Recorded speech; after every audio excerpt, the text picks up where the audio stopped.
प्यारे बच्चों, आज हम लोग बिहार बोर्ड सप्तम वर्ग सामाजिक विज्ञान के कुछ महत्वपूर्ण प्रश्नों को सुनेंगे, उसके उत्तरों को सुनेंगे, उसको मनन करेंगे, बार बार सुनेंगे, पुनः मौखिक अभ्यास करेंगे, फिर अभ्यास पुस्तिका पर उसको लिखने का प्रयास करेंगे। तो इससे लाभ होगा। तो हम प्रश्न को प्रारंभ करते हैं। तो पहला प्रश्न इस कड़ी में है कि शिवाजी के प्रशासन में सबसे प्रमुख मंत्री का नाम क्या था। तो शिवाजी के प्रशासन में सबसे प्रमुख मंत्री को पेशवा कहा जाता था। शिवाजी के प्रशासन में सबसे प्रमुख मंत्री को पेशवा कहा जाता था। बिहार में मनाए जाने वाला छठ पर्व में किस देवता की पूजा की जाती है। बिहार में मनाए जाने वाले छठ पर्व में सूर्य षष्ठी देवता की पूजा की जाती है। इन्हें गवाई भाषा में सूर्य छठी माता भी कहा जाता है। स्थल मंडल किसे कहते हैं। स्थल मंडल पृथ्वी का स्थलीय स्वरूप है। इसमें धरातल आता है। स्थल मंडल पर ही जीवन निवास करता है। अगला प्रश्न है, खानकाह क्या होता है। मुस्लिमों की शिक्षा स्थल खानकाह कहलाता है। यहाँ मुस्लिम पढ़ने आते हैं। खानकाह शिक्षा का केंद्र था। अगला, महात्मा गांधी ने रंग भेद के विरुद्ध आंदोलन कहाँ शुरू किया था। महात्मा गांधी ने रंग भेद के विरुद्ध सर्वप्रथम आंदोलन दक्षिण अफ्रीका में शुरू किया था। भारत में यह आंदोलन का स्वरूप थोड़ा बदल गया और नीलहे किसानों के शोषण के विरुद्ध गांधी जी ने चंपारण में सत्याग्रह किया। अगला प्रश्न है, ज्वार भाटा के कारण का वर्णन कीजिए। तो समुद्र का पानी जब ऊपर उठे और तटवर्ती भूमि को डुबो दे तो इसे ज्वार कहते हैं।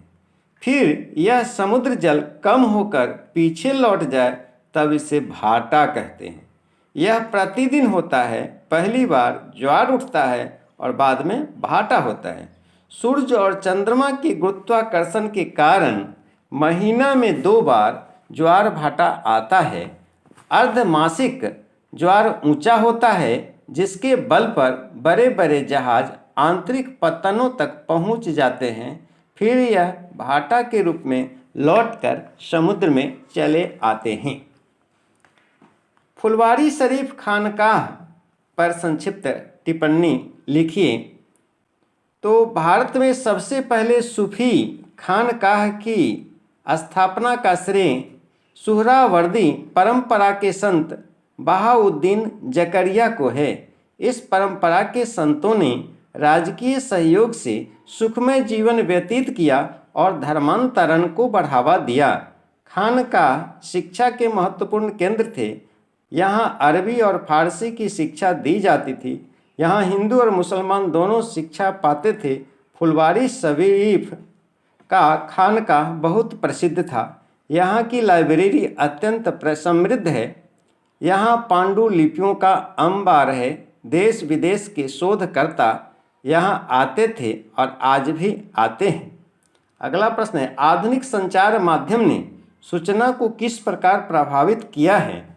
उदाहरण के साथ बताएं।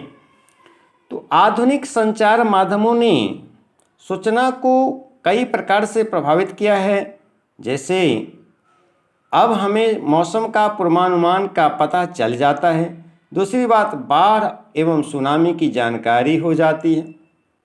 तीसरी बात, विश्व के किसी भी कोने में घटित घटना की जानकारी तुरंत एवं आंखों के सामने देख पाना संभव हो गया है। मोबाइल से हम 24 घंटे पूरी दुनिया से जुड़े रहते हैं। इंटरनेट से सूचनाएं आदान प्रदान आसानी से की जा रही हैं।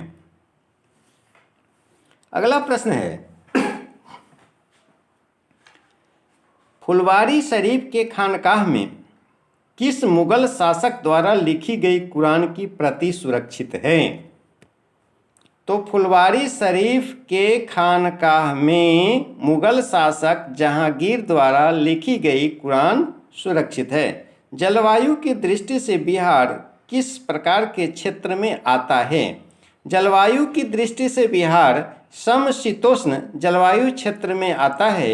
मुगल काल में कौन सी भाषा मुगलों की मातृभाषा बन गई? मुगल काल में फारसी भाषा मुगलों की मातृभाषा बन गई। शिवाजी के प्रशासन में गृह एवं गुप्तचर विभाग के मंत्री का क्या नाम था? शिवाजी के प्रशासन काल में गृह एवं गुप्तचर विभाग के मंत्री बाके नवीस कहलाता था। यह राज्य के विरोधी शक्तियों की पूर्ण जानकारी एवं विवरण रखता था। अर्ज ए बिहार क्या था? अर्ज ए बिहार का अर्थ अन्याय रहित जिंदगी, वैसा जीवन जहां अन्याय का बिल्कुल प्रादुर्भाव न हो। जल चक्र क्या होता है? तो पृथ्वी पर अवस्थित जल का वाष्प बनना, वाष्प से बादल बनना और फिर बादल का वर्षा रूप में बरसकर पृथ्वी पर पहुंचकर जल बनना आदि क्रिया को जल चक्र कहते हैं। जल चक्र का प्रक्रम है, सदैव चलता रहता है। अगला प्रश्न है, स्वास्थ्य के क्षेत्र में सरकार की भूमिका का वर्णन करें। तो सबके लिए स्वास्थ्य की सुविधा उपलब्ध कराने के लिए सरकार को सबसे पहले पीने के पानी की उचित व्यवस्था करनी चाहिए। स्वास्थ्य सुविधाएं प्रदान करने वाली संस्थाओं, स्वास्थ्य केंद्र, प्राथमिक स्वास्थ्य केंद्र, जिला अस्पताल आदि को सुचारू ढंग से कार्य करने के निर्देश देने चाहिए। सभी अस्पतालों में बच्चों को लगाए जाने वाले जीवन रक्षक टीके एवं दवाएं मुफ्त में मिलने चाहिए। गर्भवती महिलाओं में खून की कमी को दूर करने के लिए आयरन की गोली देनी चाहिए। अस्पतालों में बेड की समुचित व्यवस्था होनी चाहिए। डॉक्टरों की कमी को दूर करने की कोशिश करनी चाहिए। गाँव में भी अस्पताल खुलवाने चाहिए और डॉक्टरों की व्यवस्था करनी चाहिए, जिससे गांव के लोगों के बीमार होने पर वहीं उनका इलाज हो सके, क्योंकि ज़्यादातर लोगों को बीमारी के दौरान, शहर लाने के दौरान रास्ते में ही उनकी मृत्यु हो जाती है। अगला प्रश्न है, the military history of India नामक पुस्तक में किस बात का जिक्र है? तो the military history of India नामक पुस्तक में 19वीं सदी के सैनिकों के बारे में विस्तृत जानकारी दी गई है। ब्रिटिश राज ने भारत में संगठित सैन्य शक्ति संचालन की शुरुआत की। इसमें 1947 के विद्रोह, विश्व युद्ध एवं कारगिल युद्ध आदि के सैन्य संचालन का विस्तृत वर्णन है।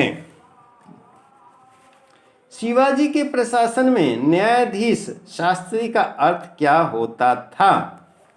तो शिवाजी के प्रशासन में न्यायाधीश शास्त्री का अर्थ था हिंदू न्याय प्रणाली का व्याख्याता। अगला प्रश्न है, न्यूनतम समर्थन मूल्य क्या होता है? किसानों को उनकी फसल का उचित मूल्य दिलवाने के लिए सरकार द्वारा तय की गई न्यूनतम दर को न्यूनतम समर्थन मूल्य कहते हैं। इससे किसानों को उसकी फसल का उचित मूल्य मिलता है। प्रोफेसर सैयद हसन अस्करी का संबंध किस विश्वविद्यालय से था? तो प्रोफेसर सैयद हसन अस्करी का संबंध मुस्लिम विश्वविद्यालय अलीगढ़ से था। कैमूर की पहाड़ियों में कौन कौन से खनिज मिलते हैं? कैमूर की पहाड़ियों में चूना पत्थर मिलता है। अमीर के रूप में किस वर्ग के लोग शामिल थे? अमीर के रूप में शिल्पी एवं व्यवसायी वर्ग के लोग शामिल थे। जल स्तर किसे कहते हैं? भूमि के अंदर पेयजल जिस सतह पर वर्तमान रहे उसे जल स्तर कहते हैं। राज्यपाल की नियुक्ति, कार्यकाल और दायित्व को समझाइए। राज्यपाल की नियुक्ति प्रधानमंत्री की सलाह से राष्ट्रपति करता है। राज्यपाल का कार्यकाल 5 वर्षों का है, किंतु इन्हें कभी भी हटाया जा सकता है। राज्यपाल का दायित्व राज्य के प्रति सजगता, शांति व्यवस्था पर नज़र, कानून के पालन के प्रति सजगता है। पर्वत कितने प्रकार के हैं और इनके प्रकारों के नाम के साथ समझाइए। पर्वत 4 प्रकार के होते हैं: वलित पर्वत, भ्रंशोत्य पर्वत, संचयन पर्वत तथा अवशिष्ट पर्वत। वलित पर्वत धरातलीय भाग पर उत्पन्न दाब के कारण चट्टानों में बल पड़ने लगते हैं। इससे वहाँ के धरातल ऊपर उठ जाती है और वलित पर्वत बनता है। उदाहरण में एशिया का हिमालय, यूरोप का रॉकी। भ्रंशोत्य पर्वत धरातल पर कहीं और कभी समांतर भ्रंश के बाद बीच का भाग ऊपर उठ रह जाता है, पर्वत सा दिखने लगता है। ऐसे ही पर्वत को भ्रंशोत्य पर्वत कहते हैं, जैसे यूरोप का ब्लैक फॉरेस्ट और भारत का विंध्याचल। संचयन पर्वत ज्वालामुखी द्वारा निकले लावा ठंडा होकर संचित होते हैं। कालक्रम में इसी संचित लावा का ढेर लग जाता है और पर्वत बन जाता है। इसी को संचयन पर्वत कहते हैं, जैसे जापान का फ्यूजियामा तथा अफ्रीका का किलिमंजारो। अवशिष्ट पर्वत हवा, वर्षा, बर्फबारी आदि अपर्दन की शक्तियों के द्वारा पर्वत की चोटी कटती, छटती तथा घिसती रहती है और इससे इनकी ऊंचाई बहुत कम हो जाती है। उदाहरण है अरावली, पूर्वी और पश्चिमी घाट पर्वत। इस प्रकार हम लोगों ने देखा कि सोशल साइंस के कुछ महत्वपूर्ण प्रश्नों को सुने, उसके उत्तरों को सुने। अब इसको बार बार आप सुनेंगे, इसको मनन करेंगे और पुनः अपनी अभ्यास पुस्तिका में लिखेंगे तो आपको बहुत ही लाभ होगा।